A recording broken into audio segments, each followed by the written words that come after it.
Siyempre nagulat. Dahil hindi naman namin alam na mayroon pala kaming visitor. So, yun po, yung pangyayaring yun, ay nabagabag kaming lahat. Yan po si Mayor Danny Tolentino ng Bayan ng Dipakula, Aurora. At maging siya ay nalulungkot sa naganap na pagkalunod ng dalawang player ng Ateneo Blue Eagles na sina Rene Clerc Baterbonia na Pilipino from Davao at ganun din si Divine Adile na isang Nigerian.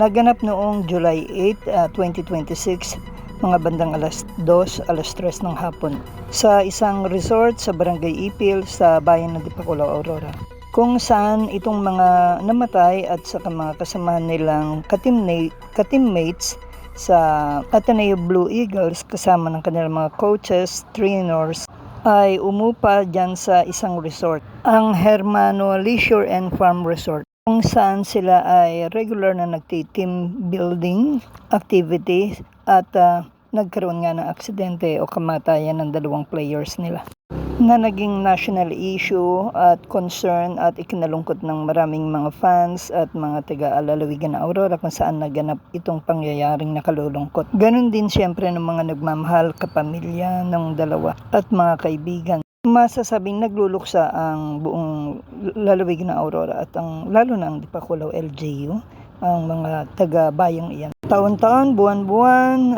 linggo-linggo ay may mga turistang dumadayo dito sa kanilang bayan para maglibang, mag-enjoy, mag-unwind sa kanilang mga beaches, resorts at iba pang tourist destinations. Bagamat maraming nagbash, maraming nagrereklamo sa lahat ng mga pangyayari o sa kung sino-sinong tao o opisyal na nadama ito ng LGU ng bayang ito, mamamayan, at sila rin ay nakikidalamhati at nais tumulong at tumulong na rin. Salamat din sa mga MDRMO, PNP na rumesponde. Ako bilang taga Aurora ay kinikilala ko ang inyong mga ginawa at nakikiisa rin sa damdamin ng kalungkutan. Hindi ito sinadya, ngunit nagkaroon ng violations at dapat tugunan at aksyonan at nalusutan.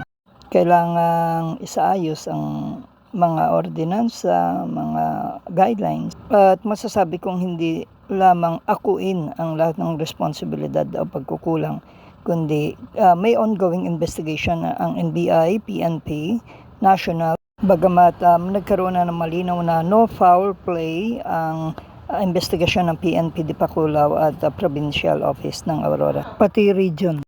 May mga nakikitang pagkukulang sa pamunuan ng Ateneo Blue Eagles team, squad, coaches and trainers na silang nagdala dito sa lalawigan ng Aurora at hindi nabantayan, hindi na i-coordinate na maayos ang kaligtasan, ang kanilang activity na team building.